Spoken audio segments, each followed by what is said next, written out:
오늘은 텃세와 환대라는 제목을 가지고 함께 말씀 나누도록 하겠습니다. 여러분, 텃세를 부리다라는 말을 들어보셨을 텐데요. 텃세는 무엇인가요? 텃세는 미리 자리 잡고 있는 사람이 나중에 들어온 사람들을 업신여기거나 특권의식을 가지는 행동을 이야기하는데, 주로 폐쇄적인 집단에서 그렇게 하고 있습니다. 학교나 직장이나 마을에서 그런 현상이 일어나는데요. 잘 안 가르쳐 주는 거예요. 그리고 따돌리는 것이요. 그리고 부당하게 업무를 지시하는 이런 일들이 일어나게 되는데요.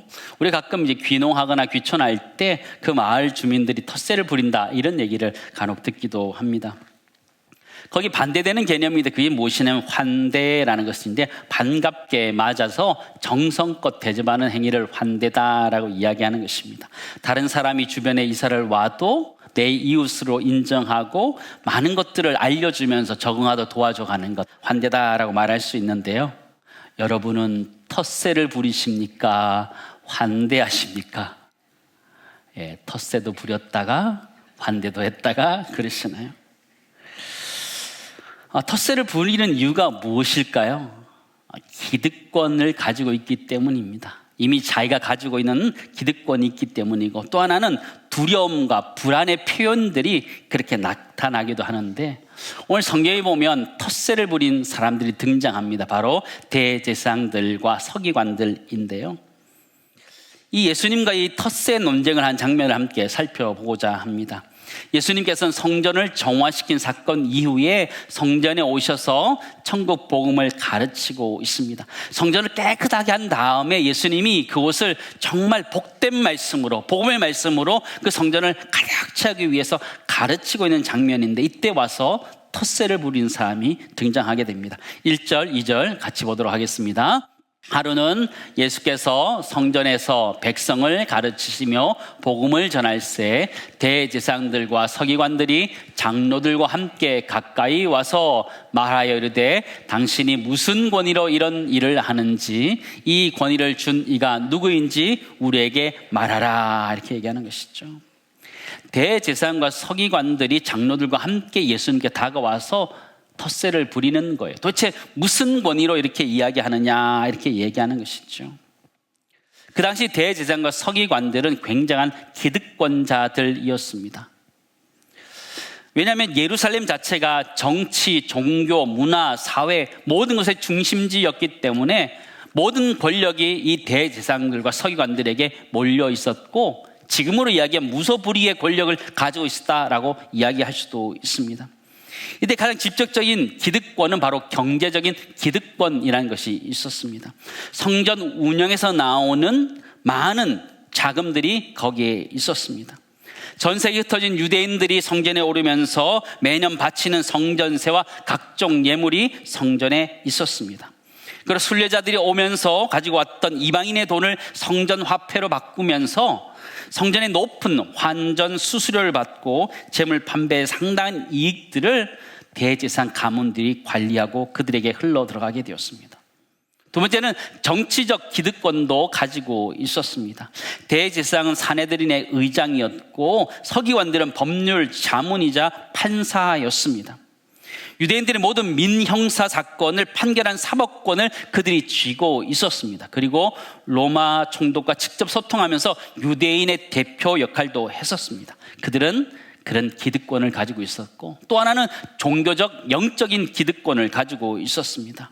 대제사장들은 하나님께 나아가는 죄사함을 받는 유일한 통로인 제사를 주관한다는 명목하에서 그들이 하나님과의 중간 사이에서 중보자 역할을 하면서 영적인 우월감에 빠져 있었습니다. 그리고 서기관들은 무엇이 죄인지, 율법이 무엇인지, 정결이 무엇인지 가르치는 율법의 해석권도 가지고 있었습니다. 백성들의 일거수일투족을 다 판단할 수 있는 판사 역할을 했던 것이죠. 그들은 모든 기득권들을 다 가지고 있었던 사람들이었습니다. 이런 기득권을 가진 사람들 앞에서 예수님께서 성전을 깨끗하게 하셨습니다. 그들의 벌이에 위험이 생겼다 판단했던 것이죠. 그리고 많은 사람들이 예수님을 존경하기 때문에 그런 위협감을 느끼면서 예수님께 이야기하는 거예요. 당신이 무슨 권위로 이런 일을 하는지, 이 권위를 준 이가 누구인지 우리에게 말하라 그런 거죠. 예수님이 성전 전환한 다음에 또 와서 말씀을 가르치는데 그게 권위 있었던 것 같아요. 권위가 없었으면 이들이 건드리지 않았던 것이죠. 예수님이 가르치시고 성전 전환 사건이 굉장히 권위 있었기 때문에 그들이 나와서 텃세를 부리는 거예요. 텃세를 부리는 거예요. 근데 더 웃긴 건 뒤에 보니까 우리에게 말하라 이렇게 표현합니다. 우리에게 말하라. 그들이 모든 것을 다 관리하고 있기 때문에 허락 받고 해야 된다 이런 얘기를 하는 것이라는 것을 보게 되죠. 근데 예수님이 바로 답 주지 않습니다. 3절 4절 같이 읽겠습니다. 대답하여 이르시되 나도 한 말을 너에게 물으니니 내게 말하라. 요한의 세례가 하늘로부터냐 사람으로부터냐. 그렇죠? 예수님이 질문을 받았는데 바로 대답하지 않고 다시 역질문합니다. 제자 훈련에서 이것을 역질문이다 표현하는데요. 예수님이 왜 다시 질문했을까요? 답해주면 쉽지 않아요. 근데 예수님이 물어본 것에 대해서 다시 물어보는 이유가 무엇이냐면 그 당시 유대식 토론의 방법이기도 합니다. 묻고 답하는 거예요. 유대교의 도서관을 가면요 조용하지 않습니다. 굉장히 시끄럽습니다. 두 사람이 앉아서 서로 이야기하는 것이죠. 물어보고 답하고 또 물어보고 서로 물어보는 것들이 있는 것이죠. 랍비들이 대제사장과 서기관이 예수님께 물었을 때 예수님은 그런 스타일로 다시 그들에게 물어보게 하면서 생각하도록 만들었던 것이죠. 근데 이 종교 지도자들의 질문이 굉장히 난처한 질문이었어요. 하늘로부터 내가 권위를 받아서 한다 그러면 그것은 신성모독죄로 체포되게 돼요. 그리고 내가 임의로 한다 그러면 성전을 소란케 하고 반란 소동으로 말미암아 그가 로마법에 저촉돼서 잡힐 수도 있는 상황이었던 것이죠. 그래서 예수님은 역질문하는 거예요. 세례 요한에 대해서 역질문하는 것이죠. 요한의 세례가 하늘로부터냐 사람으로부터냐 물어보는 거예요. 대제사장과 서기관들이 대답하지 않습니다. 대답을 못하는 것이 아니라 하지 않아요. 5절의 7절 말씀 보실까요? 그들이 서로 의논하여 이르되 만일 하늘로부터라 하면 어찌 그를 믿지 아니하였느냐 할 것이요 만일 사람으로부터라 하면 백성이 요한을 선지자로 인정하니 그들이 다 우리를 돌로 칠 것이라 하고 대답하되 뭐라 그래요? 어디로부터인지 알지 못하노라 하니. 그죠? 모른다. 잘 모르겠다라는 것이죠. 사랑하는 성도 여러분, 텃세라는 것은 여러분 어디서 생기는 것입니까? 여러분 이 대제사장과 서기관들이 성전의 주인 대신 예수 그리스도가 오셨음에도 불구하고 그들은 그곳에서 텃세를 부리고 있는 거예요. 누구의 권세로 누구의 허락을 받고 그렇게 하고 있는지 우리에게 말하라. 텃세를 부리고 있는 거예요. 왜 텃세를 부리는 거예요? 텃세를 부리는 이유는요, 사실 그들은 처음에 성전을 맡아서 관리하면서 주인의식을 가지고 그렇게 섬겨갔을 것 같아요. 그러니까 그것이 변질되어져 가는 거예요. 처음에는 청지기로서 성전을 관리하기 시작했는데 그게 점점 변질되어 가는 것이죠. 청지기가 아니라 이제 주인이 되고 싶었던 것이죠. 성전의 주인처럼 행동하는 거예요. 모든 것이 내 생각대로 내 고집대로 되어야 된다 생각했던 것이죠. 그래 주님이 오셨을 때 그게 충돌이 일어나고 텃세를 부렸던 것을 보게 돼요. 사랑하는 성도 여러분, 텃세라는 것은 언제 끝날까요? 텃세라는 것은요, 나의 소유권을 내려놓을 때 끝나는 거예요. 첫 번째 하나 정리하기 원하는 것은 이것입니다. 소유권의 착각을 버려야지 텃세가 끝이 난다라는 것이죠. 여러분 대제사장들은 제사가 자기의 것이라 생각했습니다. 그래서 제사를 주도할 뿐만 아니라 제사 관련된 재물들도 자신의 것이라 생각하고 성전에서 나오는 모든 것들이 자신의 것이라고 생각하게 되었던 것이죠. 자신이 성전의 주인이 되어 버린 것이죠. 그러나 진짜 성전이라는 것은요, 자신의 소유권을 내려놓을 때, 그 착각을 내려놓을 때 성전이 성전 된다는 것을 그들은 놓쳐버렸던 것이죠. 사랑하는 성도 여러분, 우리 모두는 우리 교회 공동체를 섬기는 사람들입니다. 여러분 부서나 여러분 사역에 텃세가 있습니까? 없습니까? 예, 우리도 대답하지 않습니다. 네. 이렇게 대답하기도 어렵고 저렇게도 대답하기 어렵기 때문에 대답하지 않습니다. 우리의 사역이나 우리의 부서는 처음에 우리가 섬길 때 정말 애정을 가지고 섬겼습니다. 정말 주님이 나에게 맡겨주신 사명이라고 생각하고 청지기로 시작했는데 오랜 경험과 또 사역을 하다 보니까 자신감도 생기며 그것이 마냥 내 것인 양 생각하면서 바뀌어갈 때 텃세가 생겨나기 시작하는 것입니다. 처음엔 그렇지 않았는데 점점 고집이 생겨나는 거예요. 내가 해봤는데 안 되더라. 안 된다. 자기의 고집만 이야기하는 사람으로 변화되는 것이죠. 그럴 때 우리가 가져야 되는 생각은 무엇일까요? 내가 청지기라는 생각이에요. 내가 맡은 사역이나 부서에 있어서 내가 모든 것을 다 안다라고 생각하는 것이 아니라 나는 이것을 맡은 청지기라는 생각을 가질 때에 텃세를 내려놓을 수 있는 줄을 믿습니다. 내가 내 부서 안에서 텃세를 부리고 있는지, 사역에 대한 텃세를 부리고 있는지, 우리가 교인으로서 텃세를 부리고 있는지 우리 자신을 돌아봤으면 좋겠습니다. 우리는 교회의 주인이 아닙니다. 우리는 교회의 청지기입니다. 교회의 주인은 예수 그리스도인 줄을 믿습니다. 그분 앞에 우리의 소유권을 내려놓을 수 있기를 간절히 소망합니다. 이들이 대제사장과 서기관들이 성전에 대한 소유권들을 이야기할 때 예수님이 정말 기가 찼을 것 같아요. 성전의 주인 대신 예수 그리스도가 오셨는데 텃세를 부리는 것이죠. 예수님이 이렇게 얘기합니다. 8절 말씀 보실까요? 예수께서 이르시되 나도 무슨 권위로 이런 일을 하는지 너에게 이르지 아니하리라 하시니라. 예수님이 안 가르쳐 주는 거예요. 그들이 대답하지 않을 때 가르쳐 주지 않는 거예요. 주님은 진리를 찾는 자들에게는 한없이 친절했지만 진리를 왜곡하고 대적하고 함정에 빠지게 하는 사람들에게는 매우 단호했던 것을 보게 돼요. 산상수훈에서 거룩한 것을 개들에게 주지 말고 진주를 돼지 옆에 던지지 말라라고 이렇게 얘기하고 계시는 것이죠. 예수님은 들을 귀 있는 사람들에게는 친절하게 말씀을 가르쳐 주셨지만 이렇게 대제사장과 서기관들처럼 교만으로 꽉 차 있는 사람, 텃세를 부리는 사람들에게는 단호하게 가르쳐 주지 않았음을 우리에게 이야기하게 됩니다. 여러분, 세례 요한은요 예수님을 하나님의 어린 양이라고 이야기했어요. 대제사장과 서기관들이 세례 요한을 인정했다면 예수님을 인정해야 되기 때문에 그들은 그것을 거부하는 것이죠. 거부하는 것이죠. 근데 저는 이 말씀을 묵상하면서 한 가지 깨닫게 된 게 있었습니다.